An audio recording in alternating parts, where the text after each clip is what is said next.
पल्लवी की हाल ही में शादी हुई है। वह पास के स्कूल में शिक्षिका है। स्कूल के बाद वह हमेशा घर के कामों में और अपने पति और ससुराल वालों की सेवा में व्यस्त रहती है। पल्लवी इस समय जो जीवन जी रही है उससे बहुत ऊब चुकी है और अक्सर उन दिनों को याद करती है जब वह अपनी माँ के घर अपना जीवन अपने ढंग से जीती थी। वह अपनी माँ का एकमात्र सहारा है। घर के काम अक्सर उसे व्यस्त रखते हैं और उसे लंबे समय तक अपनी माँ से मिलने का मौका नहीं मिलता। माँ अक्सर बीमार रहती है और उन्हें देखभाल की आवश्यकता होती है। एक दिन पल्लवी ने अपने पति से कहा कि वह अपने वेतन का कुछ हिस्सा अपनी माँ को देना चाहती है, क्योंकि उसकी माँ के पास कोई अन्य वित्तीय सहायता नहीं है। पल्लवी के पति राघव ने मना करते हुए कहा कि उन दोनों की पूरी कमाई से ही घर चल पाता है। तब उसने राघव को सुझाया कि वह माँ की मदद करने के लिए शाम को ट्यूशन लेगी। राघव ने स्वीकार किया, लेकिन शर्त रखी कि तभी जब सभी चीजों को संभालने में सक्षम होगी। अगली शाम से पल्लवी ने मोहल्ले के बच्चों को पढ़ाना शुरू कर दिया, लेकिन घर के कामों में कुछ ध्यान कम होने लगा।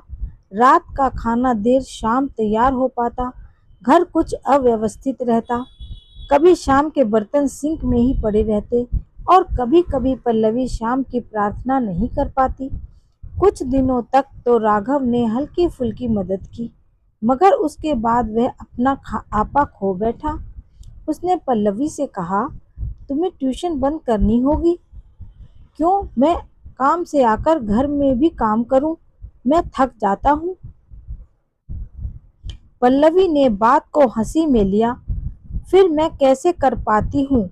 मैं भी तो काम से आकर घर के काम करती हूँ, मुझे भी थकान होती है।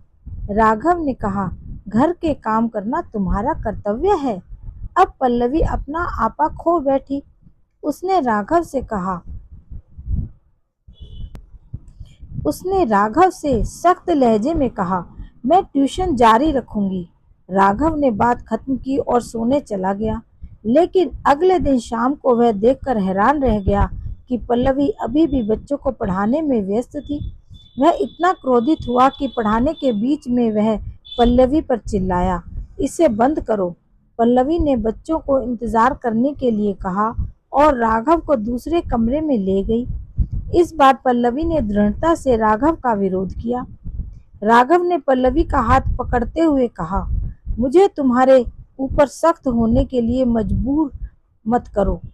पल्लवी अब चिल्लाई, मुझ पर सख्ती करने का तुम्हें क्या हक है? मेरी परवरिश की है तुमने, मेरी जिंदगी के मालिक हो तो मेरे फैसले करोगे। इस घर का आधा किराया मैं देती हूँ, लेकिन अब मैं अपनी माँ के पास जा रही हूँ। उनकी ऊंची आवाज सुनकर राघव के माता पिता भी कमरे के सामने आकर खड़े हो गए। पल्लवी ने अपने स्वयं को यथासंभव संयत करते हुए राघव से कहना जारी रखा, तुमने स्त्री का सम्मान और उसके साथ व्यवहार करना नहीं सीखा। घर के काम में मेरा हाथ बटाने में तुम अपने आप को छोटा समझ रहे हो, तो धिक्कार है तुम पर।